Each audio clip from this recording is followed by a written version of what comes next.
Listening, Part 1. You will hear a number of different recordings, and you will have to answer questions on what you hear. There will be time for you to read the instructions and questions, and you will have a chance to check your work. All the recordings will be played once only. The test is in 4 parts. At the end of the test, you will be given 10 minutes to transfer your answers to an answer sheet. Now turn to Part 1.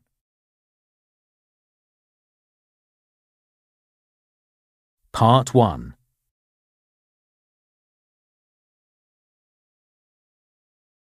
You will hear a phone conversation between the manager of a community centre and a woman who is inquiring about art classes in the centre. First, you have some time to look at questions 1 to 6.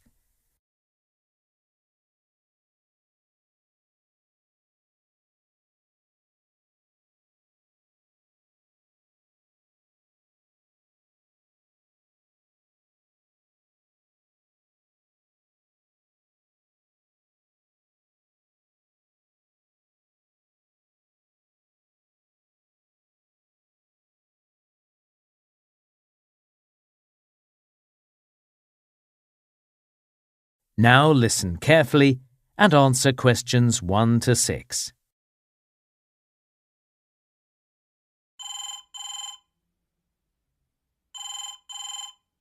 Bramley Community Centre, how can I help? Oh, hi. I'm calling about the art classes that the centre offers. I had a quick look at your website. I think one of the classes is called something like Movement and Light. That's right. The focus is on painting in the style of the French Impressionists. Yes, I saw that in the description. But I've got a few questions if you don't mind. Sure, go ahead. Well, do I need to bring anything to the class or is everything supplied? Not quite. What you'd need to do is get yourself some brushes. I'd suggest a range of them, in different sizes. All right. Yes, I guess it would make sense to bring your own. I'll make a note of that. And you know what the fee for the class is? For one term, it's $170, isn't it? That's right. But if you sign up for 2 terms, it actually works out cheaper. How much would that be? $285. And we do find that a lot of people sign up for a couple of terms. It's such a great class. OK, I'll give it some thought. And that's on Monday evenings, isn't it? Yes, from 6 p.m. to 8 p.m. in room 15. And who's the tutor? The tutor? He's a local artist. You might have heard of him. Steve Ramdani. Oh, possibly. How do you spell that surname? It's R-A-M-D-H-A-N-I-E.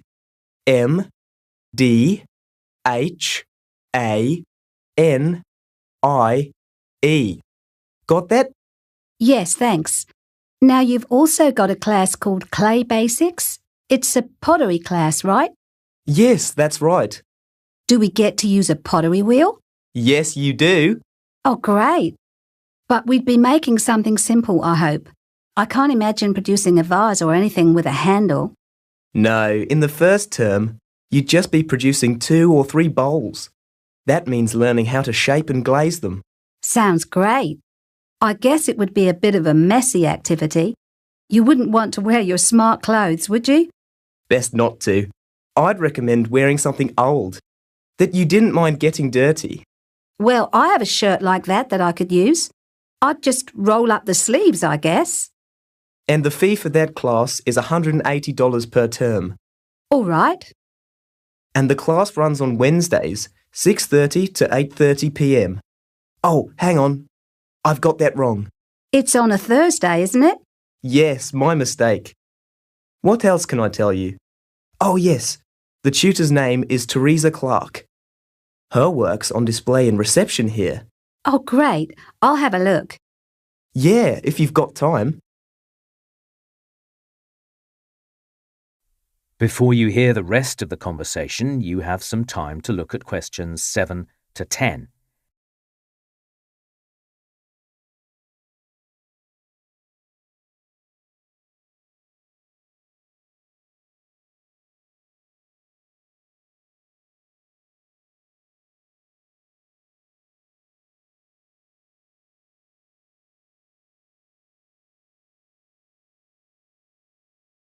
Now listen and answer questions 7 to 10. Now the other class I thought looked interesting was sketching architecture. Oh yes, for that one, everyone goes down to the local park because it's surrounded by so many beautiful old buildings. Oh, right. Like the old post office. Well, I think you begin by drawing the library. There's a good view of it from the park, I believe. OK, nice. Actually, come to think of it, I think I've seen the sketching class down in the park when I've driven past. Don't they all take a fold-up chair with them? I believe so. Is there anything else I ought to know? Well, the people who do the class, they tend to make a sandwich for themselves and bring that along.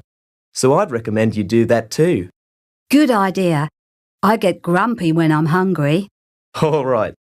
That's $160 per term for that class, and it's on Fridays from 11 a.m. till 1. So, if the classes are in the park, that's quite a big area. Where do we actually meet? Good point. Everyone usually heads along just before 11 a.m. and they meet each other at the top of Victoria Street, at the Station Road end. So, on the corner? Great. And the tutor is? Annie Lee. You know what? I'll have to think about the other two, but I'd definitely like to enrol for Annie's class.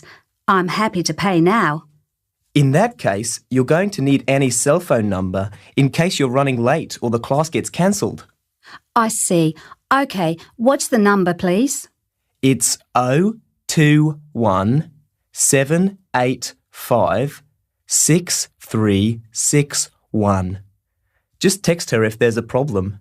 Now, how would you like to pay? We can do cash or maybe... That is the end of Part 1.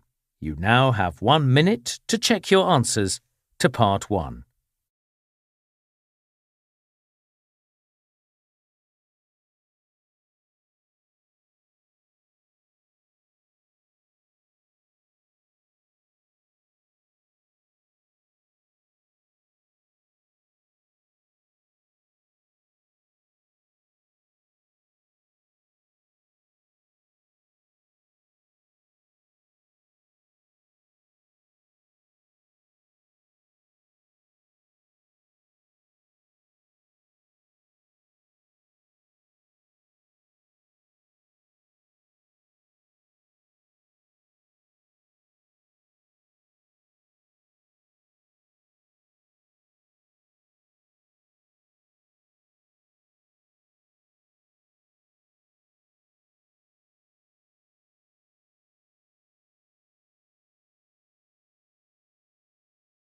Listening, Part 2. You will hear the manager of a factory talking to office staff about renovation work at the factory complex. First, you have some time to look at questions 11 to 14.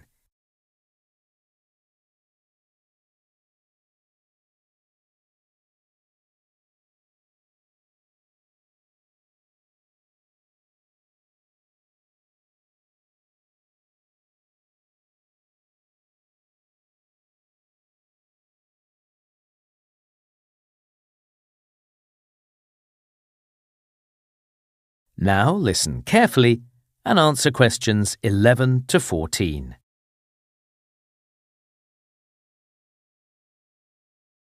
Good afternoon. First of all, I want to say thank you for your patience for the last 6 months. As you know, all the office staff had to move to temporary offices while the renovation work at the factory complex was taking place. But finally, that work is finished, and everyone can return to the factory complex and their new office space. We're hoping everything will go smoothly, but there's a couple of things we'll need you to do during your first week back. You'll be pleased to know that your files and folders have been placed at your desk, so there's no need for you to go hunting around for any records. A couple of people have asked whether their old pass will still work at the security gate, or will they need to get their photo done and update their personal details? I can assure you that the old pass will still get you through the gate, no problem. Once you've had a chance to settle into the new offices, please take the time to view a training video for the operating system we're now using. We think it's going to manage all our programs far more efficiently.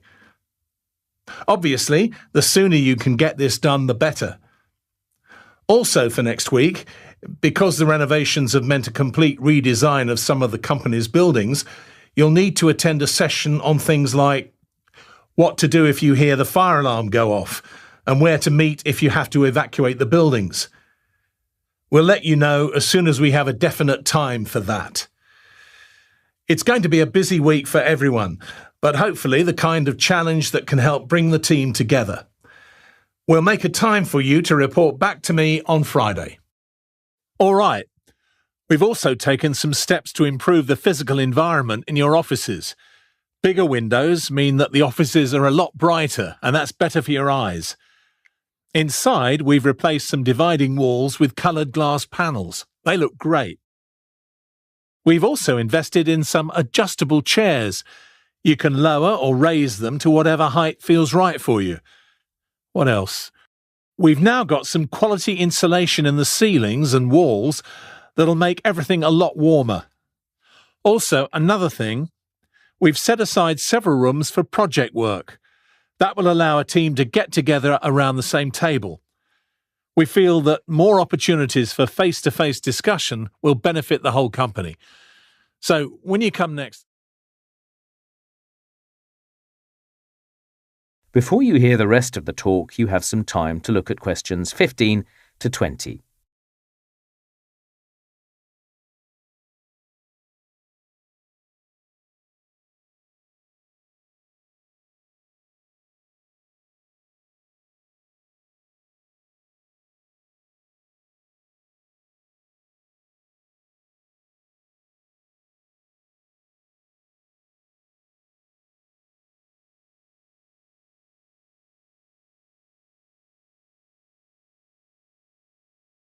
Now listen and answer questions 15 to 20. OK, so let's look at a plan of the factory complex and see how it's changed. You can see that the main entrance is at the top of the map. Ellerslie Road is on the left-hand side and the warehouse is at the bottom. OK, let's start with one of the new buildings. The conference centre, perhaps. If you look at the lower half of your plan, on the right, there are two long buildings that are parallel to each other. The conference centre is the one with a view of the river. Hopefully, that's something visitors to the factory complex will appreciate, especially on a sunny day when it's clear outside. Now, what about the new office space? As you know, the offices used to be in that large building right alongside Ellerslie Road, and that could get a bit noisy at times. So what we've done is move the office space further away from the road, into the building that directly joins on to reception. This should mean employees can benefit from a quieter working environment, as well as the other improvements I mentioned earlier. We also decided to move the stores building, so it could be a lot closer to the warehouse. So now, if you were going to enter the factory complex from the Ellerslie Road entrance, stores would be the building immediately on your left. The warehouse staff have already commented that having the stores here is much more convenient. Yes, I'm sure it's going to save a lot of time. Finance was another building that had to be relocated. They just didn't have enough space before. So you can see the main entrance on the plan, right? And below that is the roundabout. Then there's the road that goes from the roundabout directly to reception. Well, the finance building is about halfway along that road. On the plan, the factory is just above it. The cafe, just so you know, is in the same place as before. It's not ideally located for the factory workers, that's true, but it's not too far if you're heading down from reception or up from the warehouse. But what we've done is try to make the environment a bit more pleasant. So whereas before you looked straight from the cafe onto the large car park, now there's a line of trees separating them. I think you'll agree that this was a good decision. Putting in the trees, I mean. It was also necessary to relocate the IT department. Of course, for some of their work, they can do it remotely, but from time to time, the IT people do need to visit the different buildings around the factory complex. For that reason, we've given the IT department a more central location. It's that square building you see right in the centre of the plan, one of the closest buildings to the larger car park. Something I'd like to say about the car park, actually. That is the end of Part 2. You now have half a minute to check your answers to Part 2.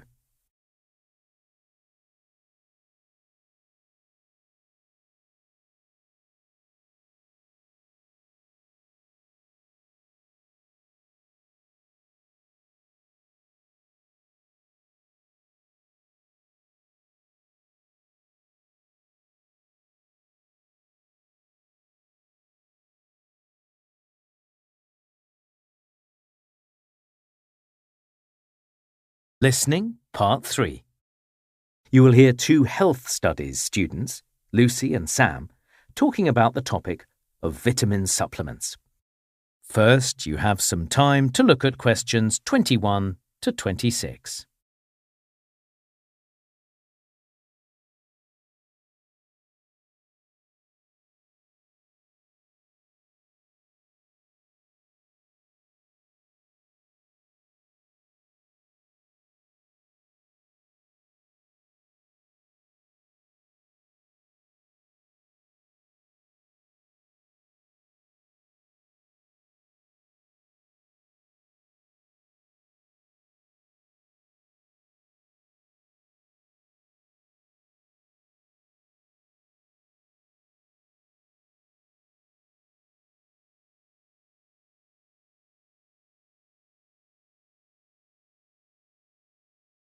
Now listen carefully and answer questions 21 to 26.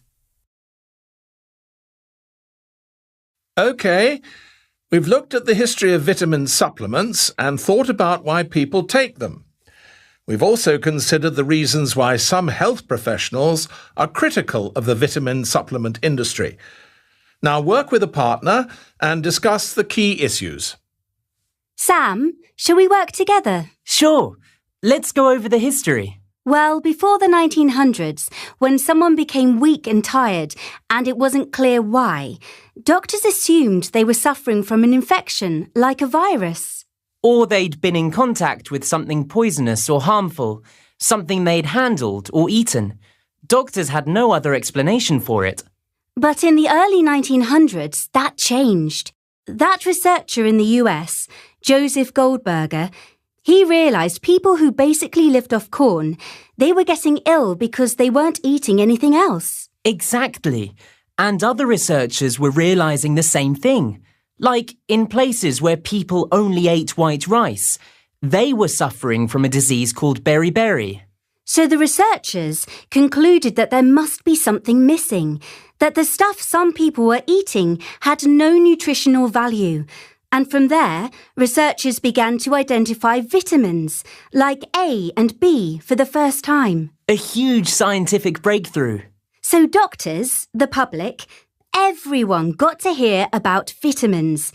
First, that they existed, and second, you needed them to be healthy. But it was governments that were really worried about vitamin deficiency.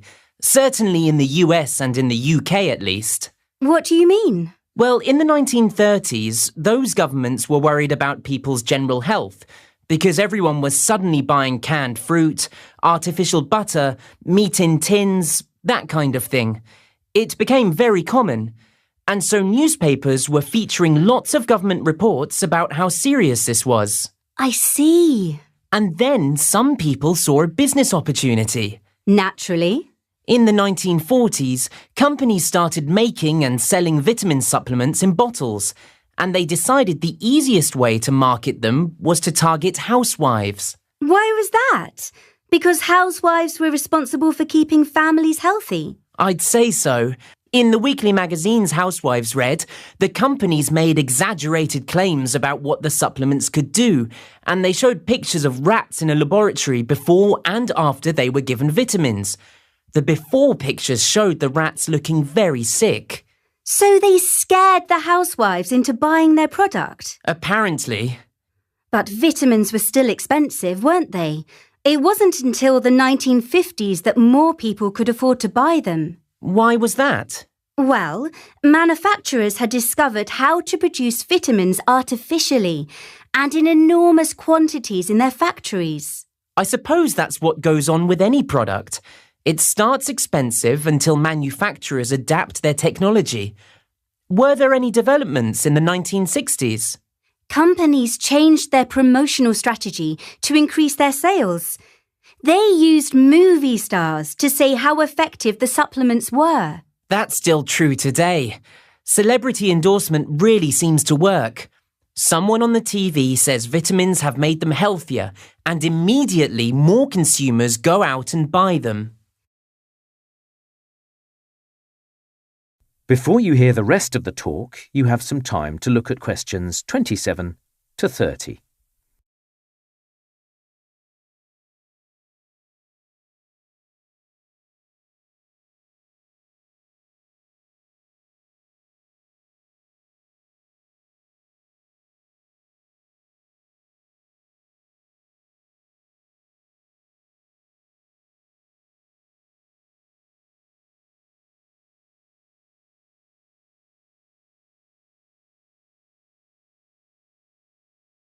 Now listen and answer questions 27 to 30. So apparently, the number of Australians taking vitamin supplements has doubled in the last decade. Incredible! I suppose so many fitness-related articles recommend them. I wouldn't say that that's the reason. According to the research I read, many Australians are just taking a more active approach to staying well. They don't want to rely on their doctor for everything, so they're turning to vitamins. They can take those themselves and feel they're doing something positive. So it doesn't have anything to do with the fact the price has dropped because so many companies are making supplements. I doubt it. Even people in lower socio-economic groups are buying them, apparently. Most of my own research has been about the US vitamin supplement industry. Did you know the industry is under no obligation to prove that their supplements actually work? I don't think that's right. How do you mean? Well, in the US, the Food and Drug Administration Department regards vitamin supplements as a food. With medicine, manufacturers have to demonstrate that their products really can improve people's health before they go on sale. But you said vitamins are classed as a food. Yes, so the industry can sell whatever vitamin supplements they like. You know, this one will improve your brain function, even if there's nothing to support their claims. That Danish experiment, thousands of people took part in that. Yes, the scientists wanted to see if high doses of vitamins really could prevent medical problems like heart disease, or just reduce the chances of people getting a simple cold.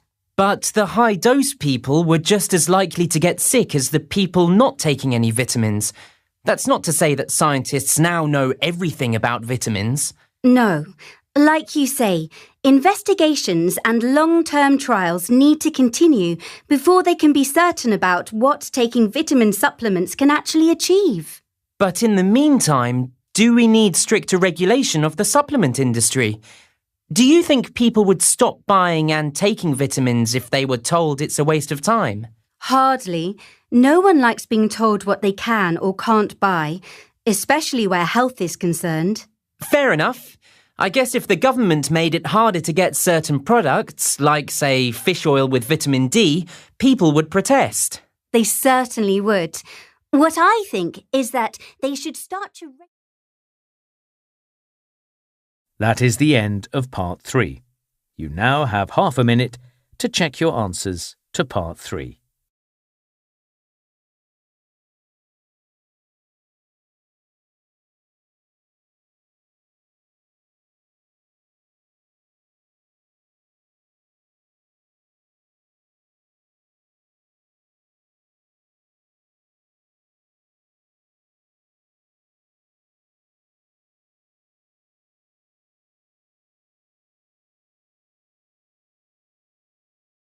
Listening Part 4.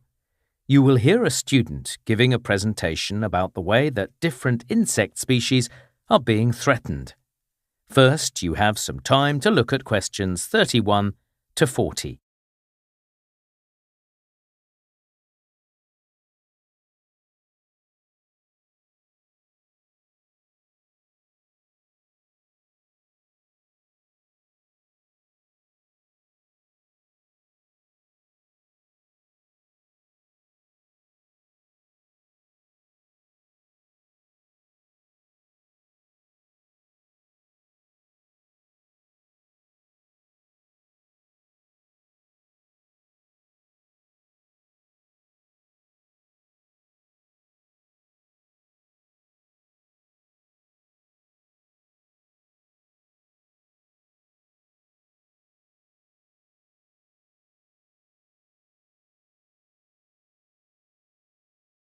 Now listen carefully and answer questions 31 to 40.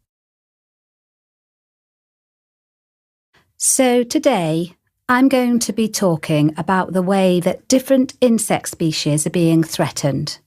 In other words, the reasons why some insect populations are declining and might even become extinct in the 21st century. I'll also talk about the consequences if extinction occurs and some possible ways to prevent that. Let's start with the reasons. First of all, when we look at what's going on in Europe, we can see a huge decline in certain species of insect. This is partly because farmers no longer allow certain plants to grow in their fields.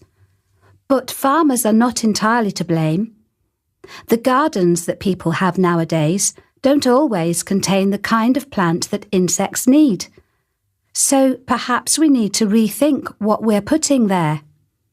In more tropical regions of the world, for example, the Amazon rainforest, scientists have noticed that the number of beetle and butterfly species also appears to be diminishing.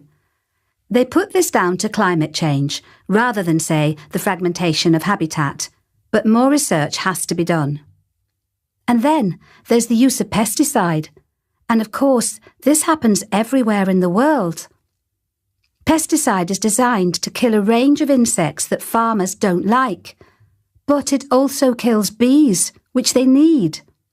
Pesticide might not kill bees directly, but we know that it impacts on their spatial skills, meaning they cannot make sense of what they see around them, and also their memory.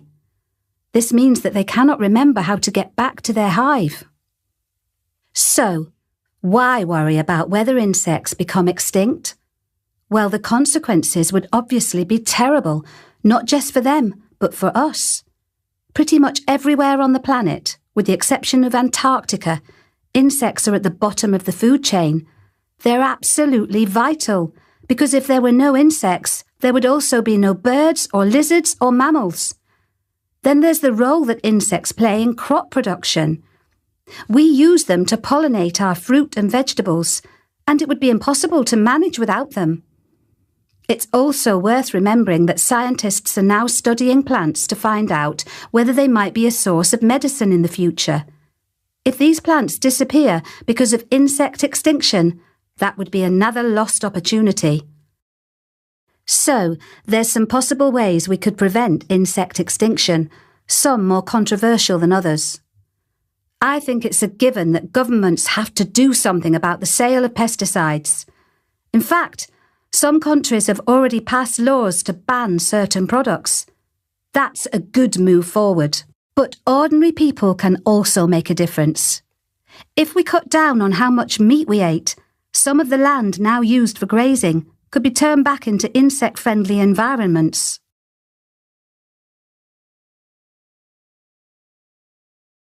I'd like to finish with a positive story. There's a place in California called the Antioch Dunes. In the 1900s, people looked at the dunes and the sand that formed them and thought, that sand is a great raw material. And because they needed to build houses, they removed tons and tons of the sand and turned it into bricks. It wasn't really until the 1960s that biologists suddenly realised that the Antioch dunes had actually been home to some unique species of plant and insect. But by this time, there was only one species of butterfly left, the metalmark butterfly. And a major problem for the metalmark was that it required a certain plant to survive, something called the naked stem buckwheat. It was on this plant that it laid its eggs, so yes, you can see why the buckwheat was important. Well, in the end, the only way that the biologists could get the buckwheat to start growing properly was to replace the sand. That was a great first step, but the metalmark butterfly is still endangered. In the last decade, a significant number of butterflies and plants have been destroyed in the Antioch dunes by fire. So now, the biologists are limiting the number of visitors who can wander around the dunes. That's fair enough, I think. All right, the final point I want to make about the project to restore the Antioch Dunes area is to do with how much land is required. When we think about the concept of conservation, we often assume we need to set aside a large amount of it. And that might be true for some large species. But in this case, relatively little land was required. But the important thing is to leave it undisturbed. OK, now what I want to talk about.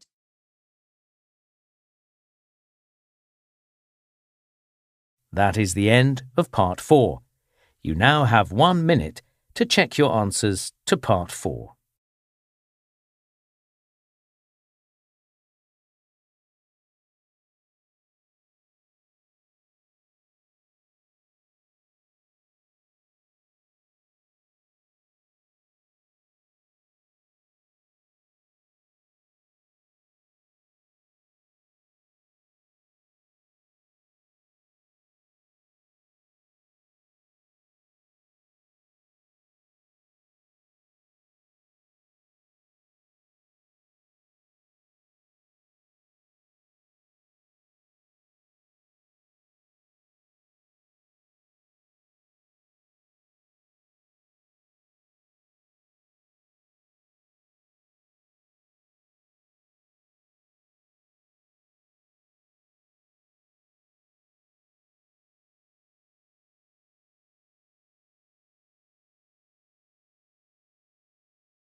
That is the end of the listening test.